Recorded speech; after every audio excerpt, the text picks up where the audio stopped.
The essential purpose of the 7 Habits of Highly Effective People is to learn how to lead your life in a truly effective way. To describe what the 7 Habits material is, let me share with you what it is not. It is not a quick fix program. It is not a program of the month. It is a process of personal and interpersonal growth and development that will require not only your continuing best efforts, but also your patience. As we all know, real growth and development cannot take place overnight. You must pay the price over an extended period of time to reap the benefits of these habits. Implementing the 7 habits will be an upward personal climb like a journey up a steep mountain. It won't be easy. It will be a challenge. As you ascend the mountain, so to speak, with this 7 habits material, you'll become acutely aware of the loose gravel, the loose rocks in your life. You may slip occasionally, maybe even fall back a time or two. You will feel the gravity pull of old habits working against you. But I'll assure you, as you continue in your climb and endure in your efforts, you will begin to feel a level of exhilaration and of attaining entirely new heights in your life, higher and higher levels of effectiveness. By applying this effort, you can expect to increase your capacity to achieve your personal and professional goals and to develop better working relationships with your associates and all of your loved ones. In short, you can expect to become more effective. Let me suggest that the best way to get the most out of the 7 habits is to be very open-minded, to be open to self-discovery. Participate, really get involved. Look for ways to apply and to implement these habits in your life. You see, our habits form our character. You may have heard the quote, "Sow a thought, reap an action. Sow an action, reap a habit. Sow a habit, reap a character. Sow a character, reap a destiny." For our purposes, we will define a habit as the intersection of knowledge, skill, and desire. You see, knowledge is the theoretical component. That is the what to do and the why to do it. Skill is the practical side of how to do it. And desire is the motivation side, the want to do it. In order to make something a habit in our lives, we literally must have all 3 components. Habits are powerful factors in our lives. They constantly express our character. They determine the level of our effectiveness or our ineffectiveness. In the words of an English poet, we first make our habits, then our habits make us. The 7 habits are simply common sense organized. But remember, what is common sense is not always common practice. So I encourage you to make the investment, put forth the time and effort. Focus on the kinds of changes you can make consistently and over time to develop these habits.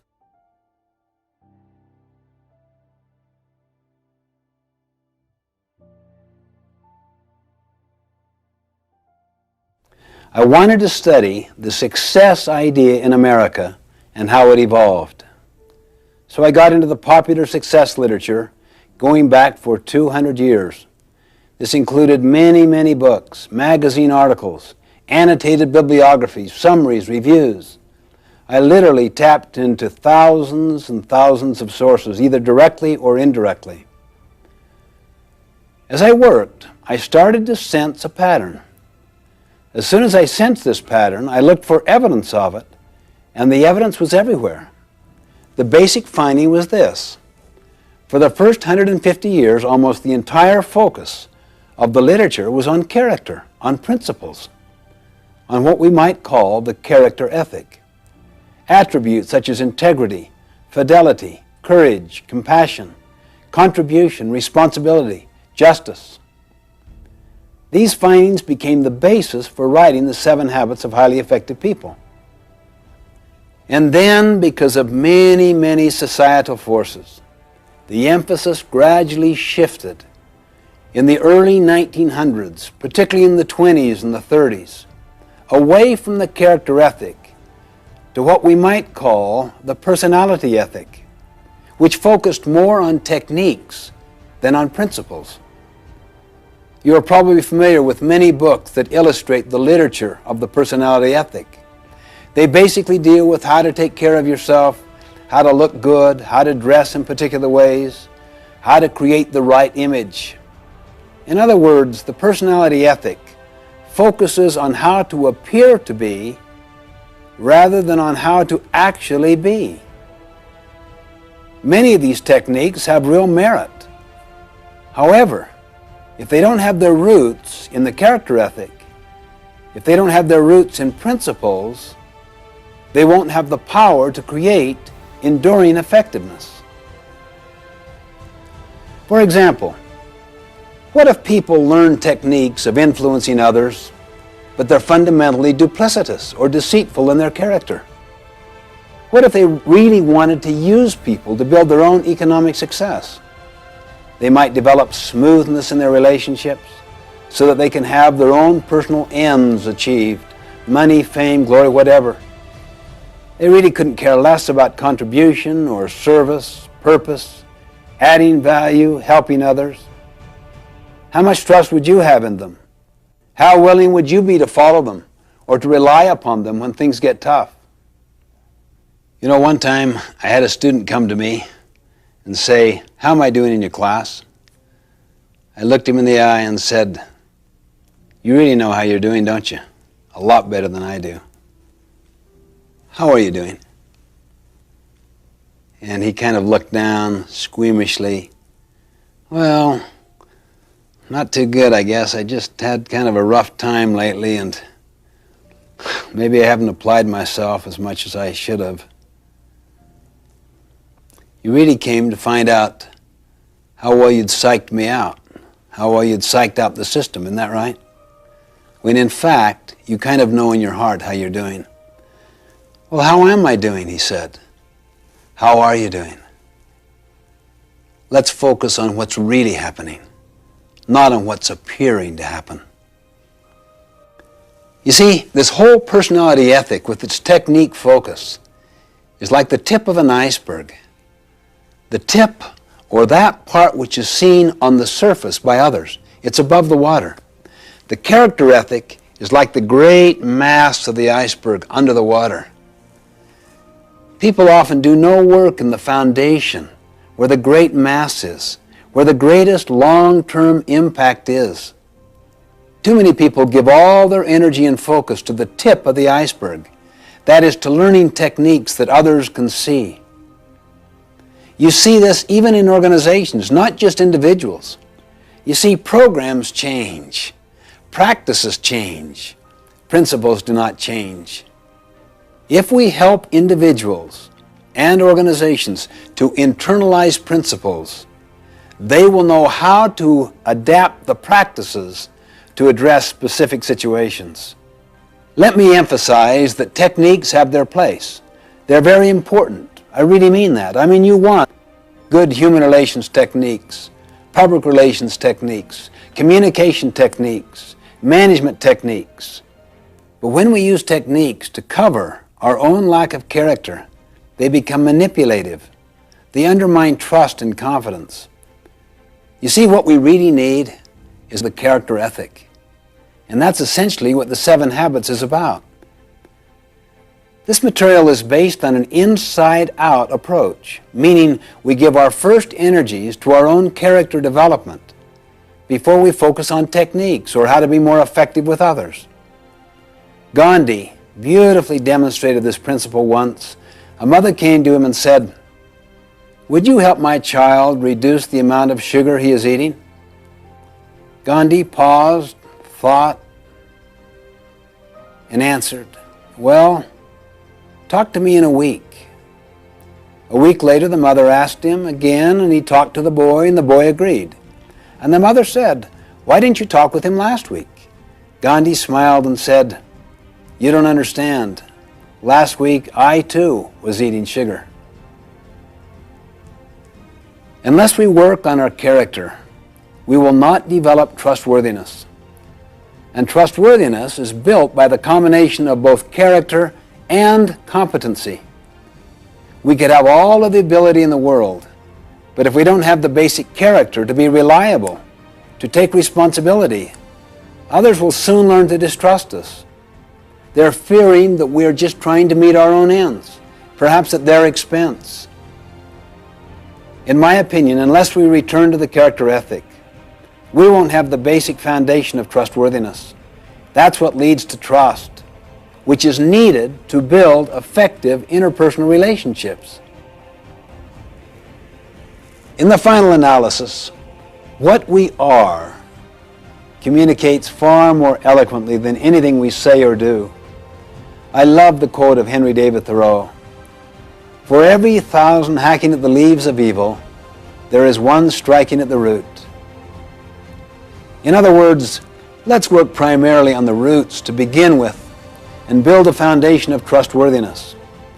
This is one of the key areas of focus in the 7 habits, to build character and competence, and to restore trustworthiness and trust in our lives, in the lives of our families, our organizations. Trust and trustworthiness really are the basis of personal and interpersonal leadership. It's the foundation of all true effectiveness.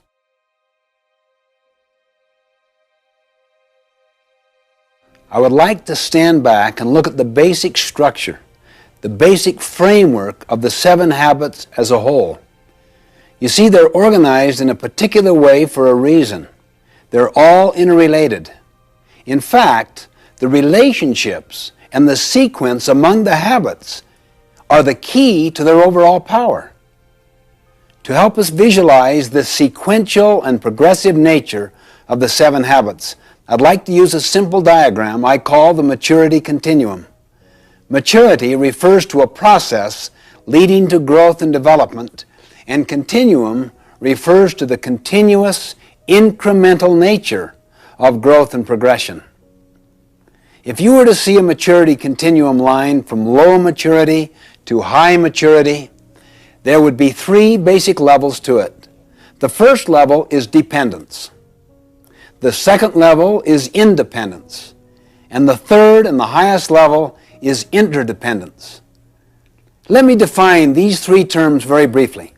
Dependence basically means you need others to get what you want.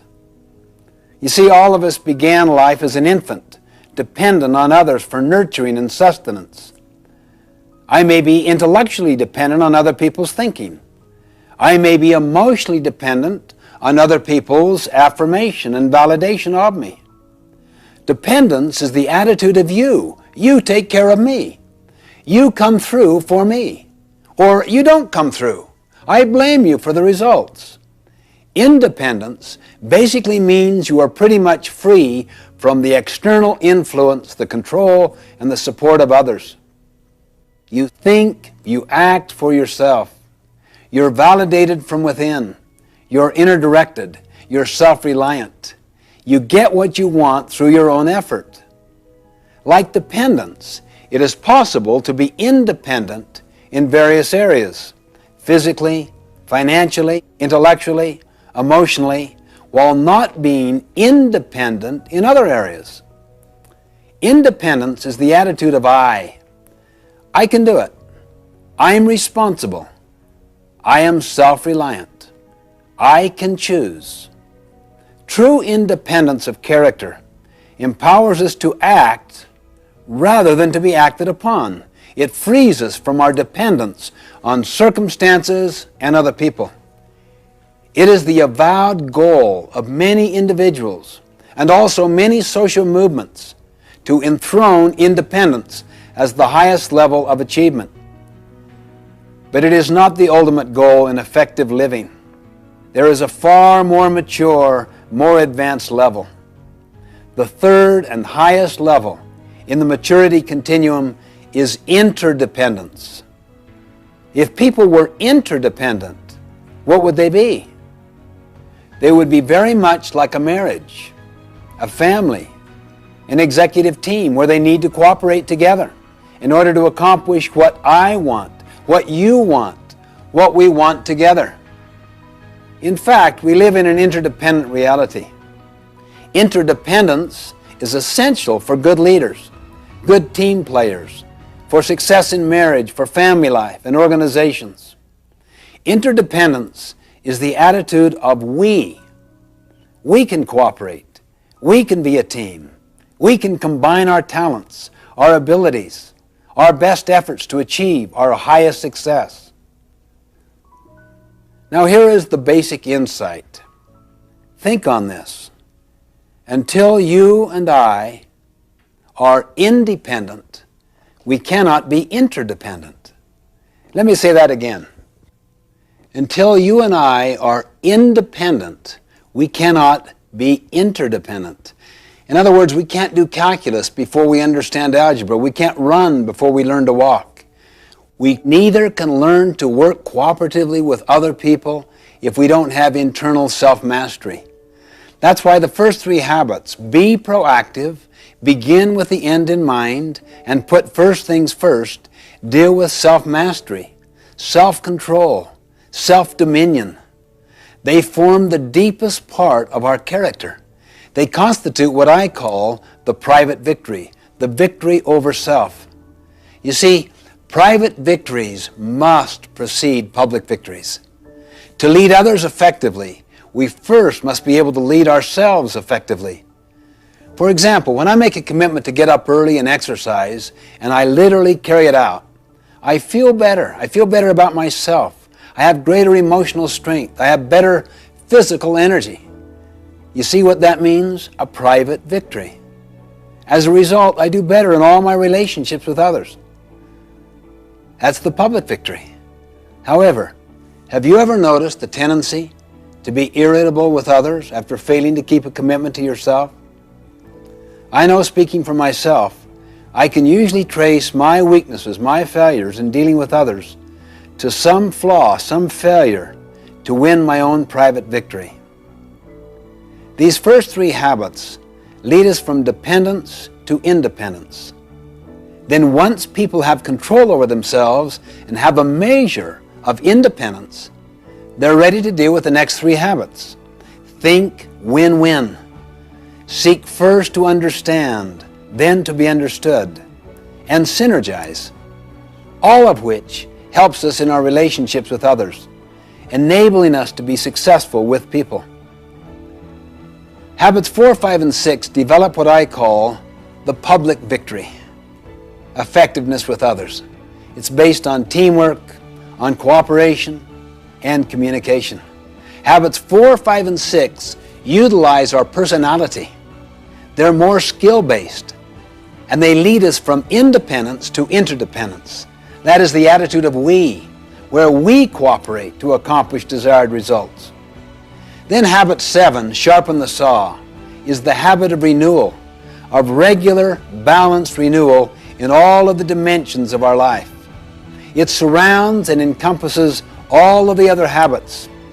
It is the habit of continuous improvement that creates an upward spiral of growth and development. Now, interdependence is a choice that only independent people can make. For instance, let's say you're my supervisor and I'm very dependent upon your opinion of me.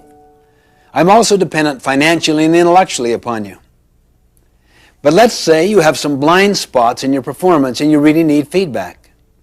I'm aware of your blind spots. I also have enough skill to give you feedback. But would I do it? I wouldn't. I'm too dependent upon you. I'm too angry at you. I'm mad because those blind spots hurt me. I have what's often called a love-hate relationship. You see, the person you're dependent upon also controls you. If you don't get what you want, it makes you mad.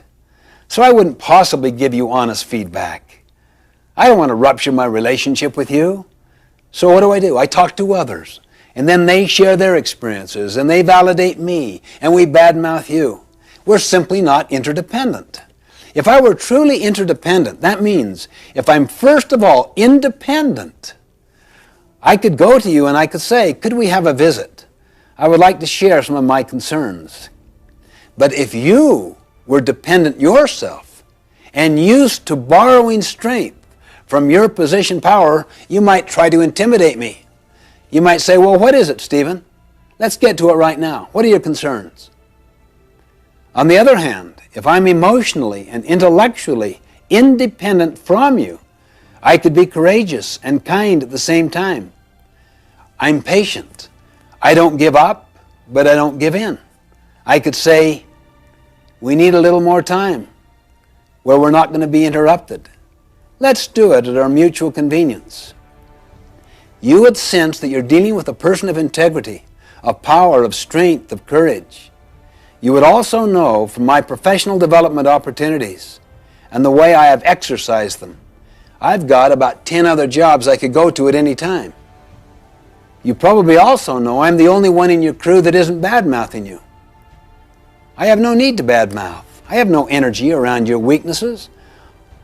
I don't want to do something to hurt you. I want to do something to help you, to overcome your weaknesses, or perhaps help you compensate for the deficiency in some way. So I'm most positive person on your entire team. I'm almost indispensable to you. Now the first 3 habits develop that kind of strength, courage, and capacity. The next 3 habits help me know how to work effectively with you so that my strength does not intimidate you. I can empathize with you. I can read the needs of the situation and figure out the best way to make the presentation so that the 2 of us can cooperate together and solve the problem. You would see me as the best source of problem solving on your entire team. Interdependence is where real freedom is. That's where excitement is. That's where adventure is. Their very best comes to the fore. That's the maturity continuum, the adventure of building powerful, interdependent relationships, interdependent teams.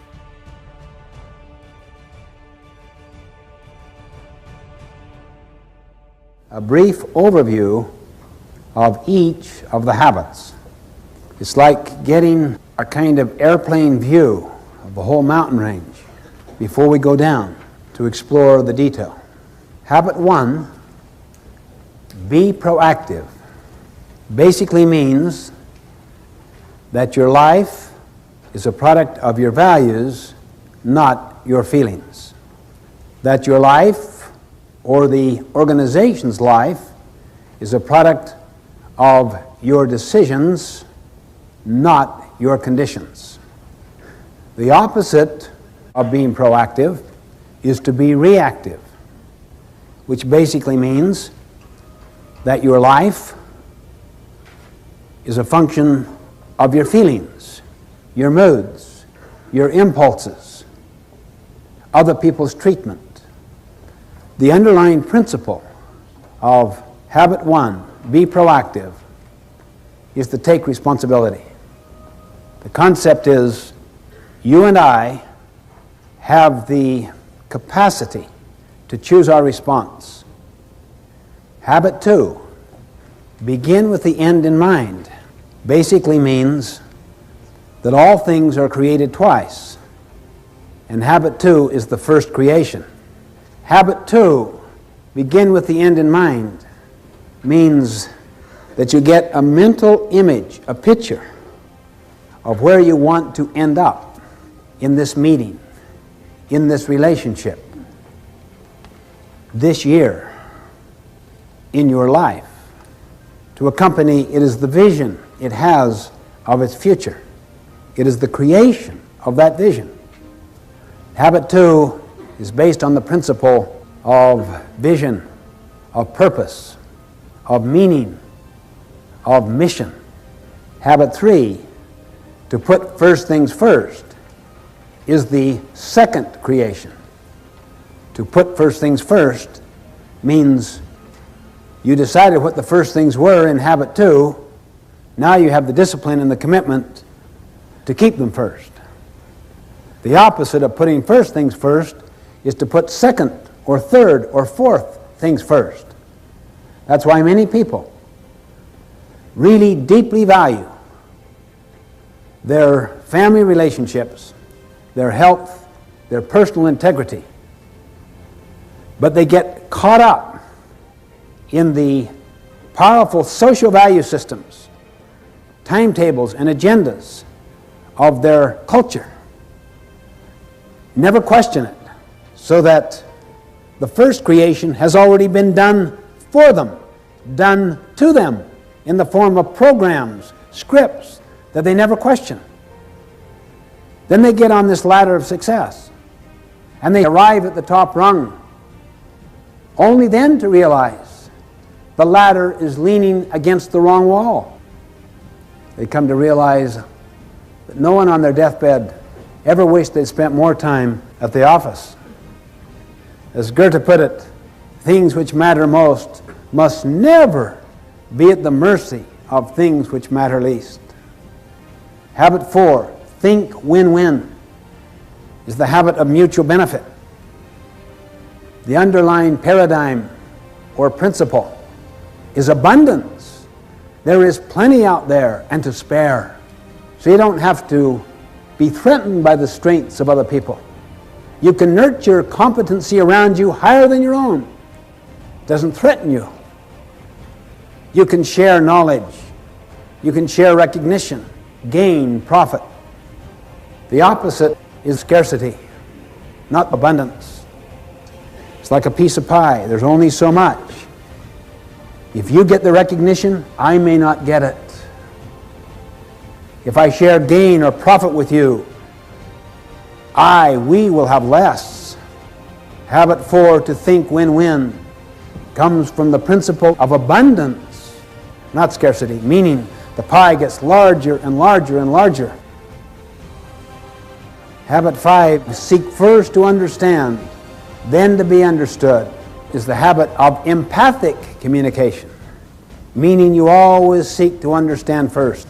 The teacher diagnoses, pre-assesses before teaching. The doctor diagnoses before prescribing. The attorney does discovery before developing his or her own case or brief.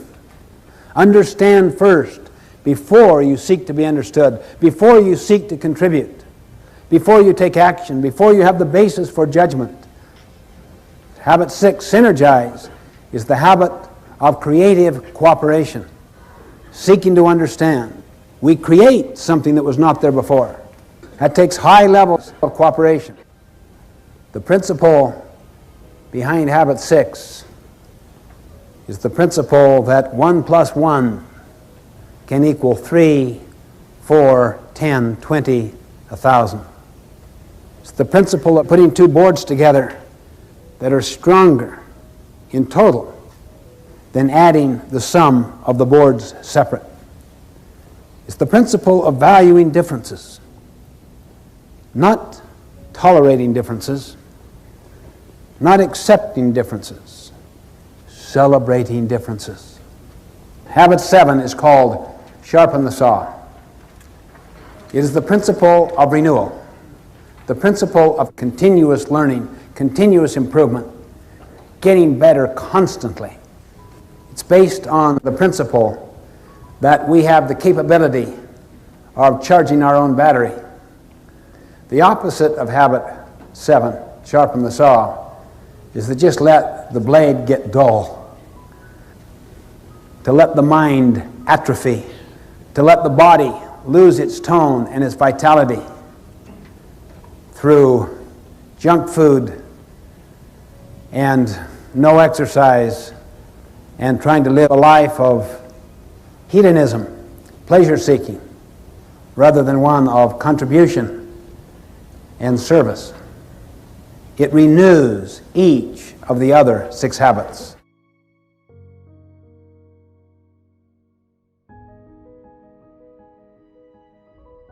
The 3-person process is this. The best way to learn something is to teach it. How many have learned that? How many have learned that when you really teach is when you really learn? In 5 minutes, you will be teaching what I'm teaching you in the next 5 minutes. See yourself now as a teacher. I'm going to briefly describe the 3-person process and the 4 benefits that come from the 3-person process. Now, notice your behavior right now. See, you don't see yourself as a kind of passive learner. You see yourself as an active teacher. You're just preparing to teach. And that significantly increases your learning. That is the first benefit. The first person teaches. The second person first captures, understands, then evaluates to see if it makes sense, thinks about application, and then teaches the third person. Then that person teaches another person. This way you can take material and cascade it through an entire organization. Second benefit. When you teach, you significantly increase the likelihood of application. For instance, if you're teaching people to be better listeners, isn't it probable that you'll try to be a better listener yourself? See, the real most foundational learning comes from doing. Teaching may give you more intellectual understanding, but the internalization of the ideas comes in the application of those ideas. That's even a higher level of learning. Third benefit. When you teach, you significantly improve communication. Notice the three-person process there. Why do you think communication would be significantly improved? Notice the first person teaches, and what does the second person do? First captures or understands before evaluating.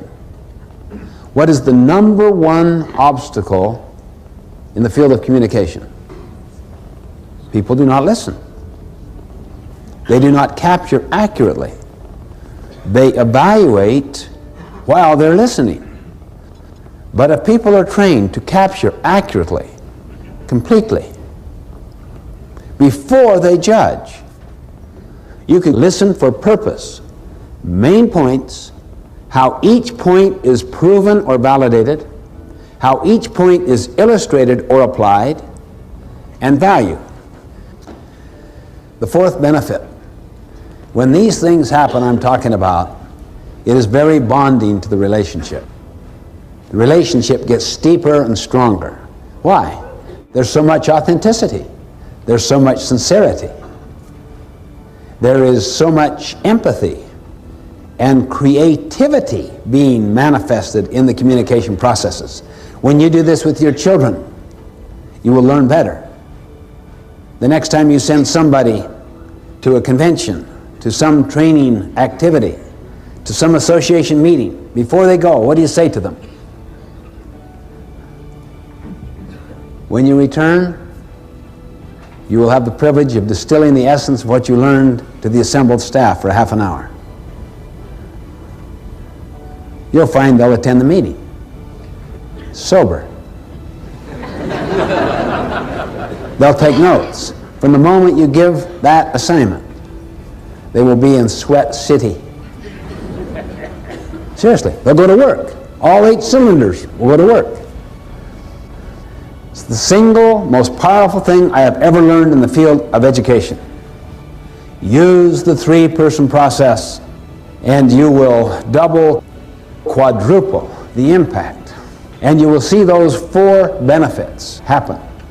It's the essence of the process that we use, the three-person process.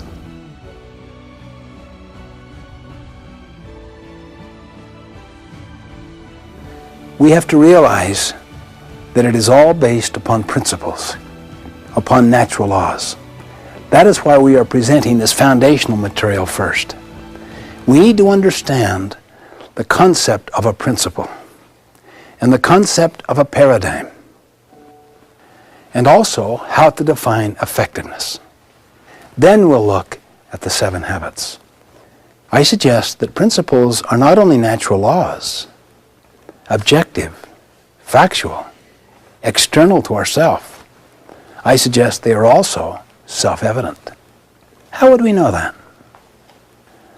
We have found that if you can get enough people interacting freely and synergistically who are informed, all the value systems are the same.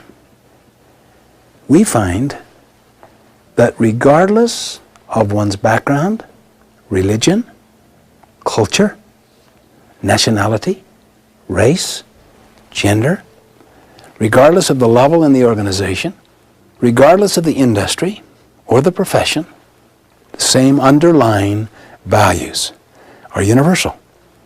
They represent what we could call principles. There is consensus that surrounds them, such as integrity, service, contribution, the growth and development of people, kindness, how you treat people, dignity, fairness. These are universals.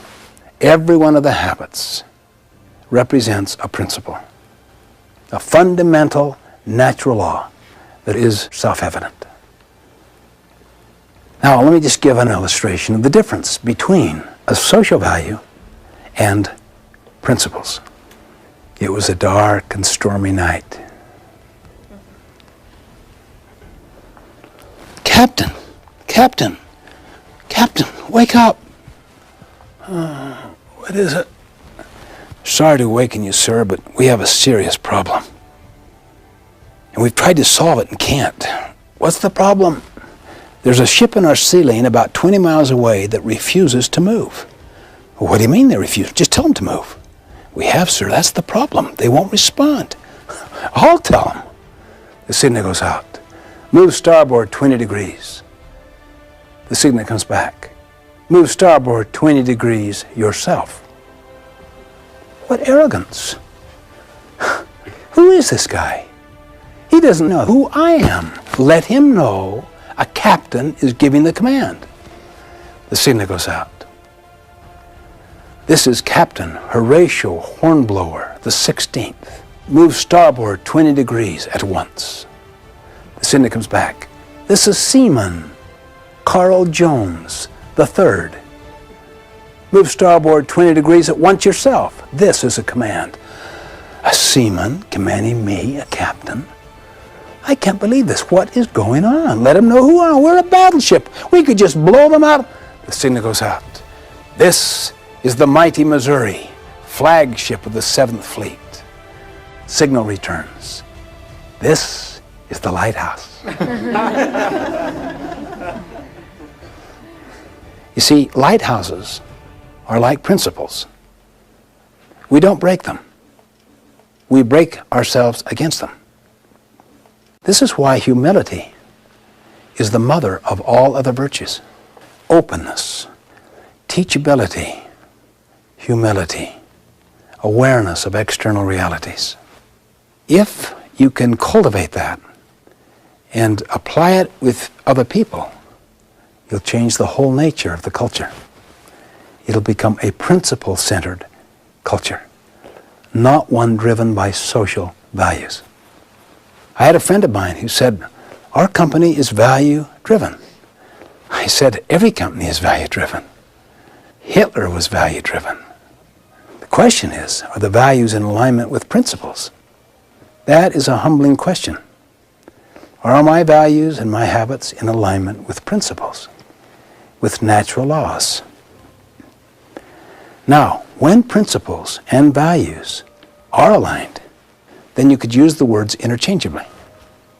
You could call it values or principles. It would make no difference. So you don't want to get hung up semantically on the difference. But if they are not aligned, then it's better to see what the principle is and what the established value is, and then work here to align it.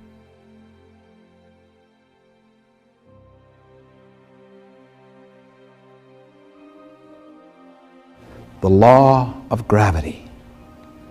Gradually, the whole world has come to accept that.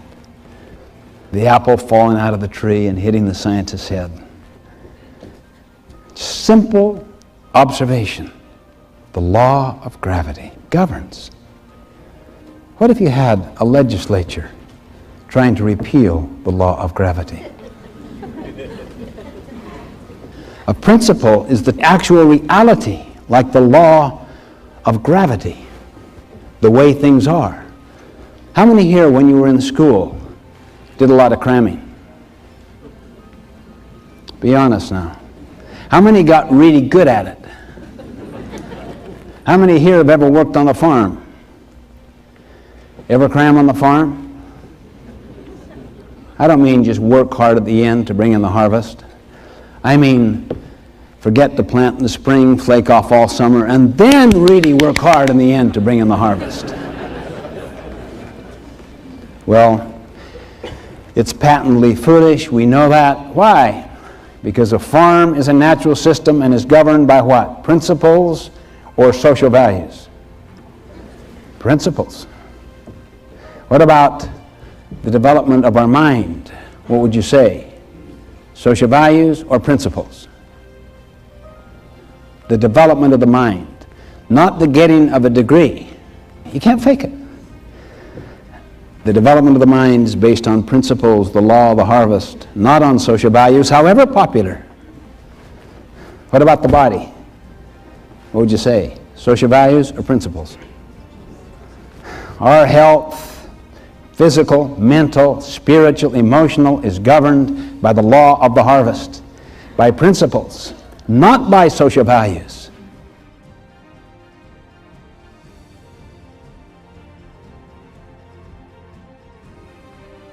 Everything that I've been talking about is not easily achievable. It takes continuous effort. You can't fake, for instance, the ability to do 20 push-ups. You can't fake it. You have to pay the price. Next time I come back, he literally, I'm convinced, could do 25, even 50. But he'd have to pay a price to do it. It stirs up an awareness that we're dealing with realities out there, particularly principles that ultimately will govern. We are not in control. See, the traditional concept is get in control. We are not in control. Principles control. We control our actions, but the consequences that flow from those actions are controlled by principles. As Abraham Lincoln once put it, people will pass away, but principles never will. They endure. This is why we believe so much in the Eastern statement. Give a man a fish, you feed him for the day. Teach him how to fish, you feed him for a lifetime. See, even though you may teach someone a practice, always try to teach the principle which underlies it, because the situation may change and the practice no longer applies. But the principle will be constant. Principles are universal natural laws, self-evident, self-validating. They govern. Ultimately, values don't govern. Principles ultimately govern.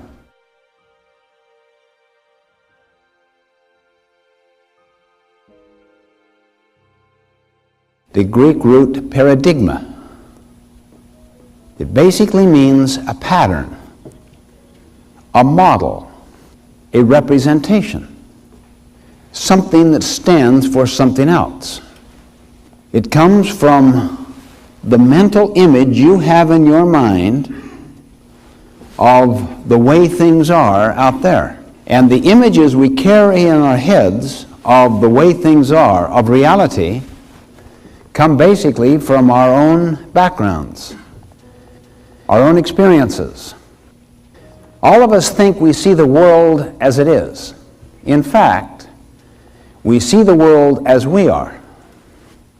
We project onto the outside world our environment, the people we associate with, including how we see ourselves. We project out of our own conditioning experiences, our background, a certain representation, a certain model, a certain set of expectations, a certain assumption on that reality out there. And we think that's the way it is. I might describe myself or you or a situation as if I am describing it as it is.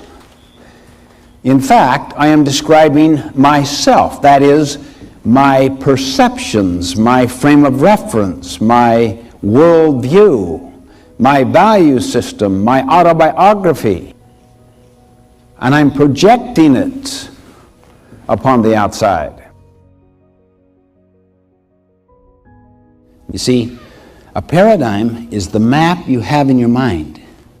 Once you have an accurate map, then your behavior and your attitude matter. See, what we call maps are usually assumptions of the way things are. Assumptions of the way things are represent just, that's what reality is. You don't question that. I remember I was giving a speech a little while back, and there was someone on the front row just constantly talking to another person. And my mother was 2 rows behind, and she was so upset that here her precious son was being so ignored, so blatantly, so openly, constantly, and would not end. From the very moment I began to the end of my speech, just constant talking. And it just totally discombobulated her own listening, and she felt like taking her purse and reaching 2 rows ahead.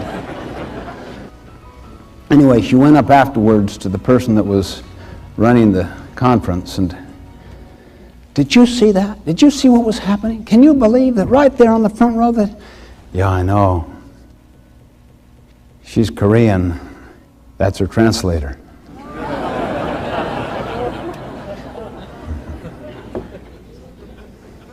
I was on a subway,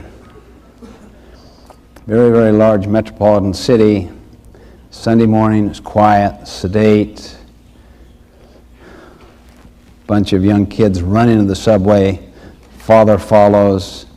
He sits near me. The kids just go crazy on that subway, running up and down, turning people's papers aside, just raucous and rude. I'm sitting there. Oh, I can't believe this. He does nothing. Now look at my attitude, see? Attitude, I try to control. But look what I could see. After a few minutes, attitude went into behavior. Sir, do you think you could control your children a little? They're very upsetting to people. Oh, yeah. He lifted his head as if to come to an awareness of what was happening. Yeah. I don't know. I just guess I should. We just left the hospital. Their mother died just about an hour ago, and I guess they don't know how to take it, and frankly, I don't either. Imagine the paradigm shift that took place there. Imagine now what the attitude and the behavior would be based upon that paradigm. Can you see why paradigms are deeper than attitude or behavior? And you know, even though we're talking here in personal and interpersonal ways, the same thing takes place throughout our whole society. Thomas Kuhn, in his brilliant book, The Structure of Scientific Revolutions, points out so powerfully and consistently all of the significant breakthroughs were break-withs, old ways of thinking. Einstein, who rewrote physics, he made this brilliant statement: these significant problems we face cannot be solved at the same level of thinking we were at when we created them. You see, it causes us to be reflective and introspective, to explore our own paradigms. Most people focus upon behavior and upon attitude. And both of those are, of course, very important. But far more fundamental than either behavior or attitude is a paradigm.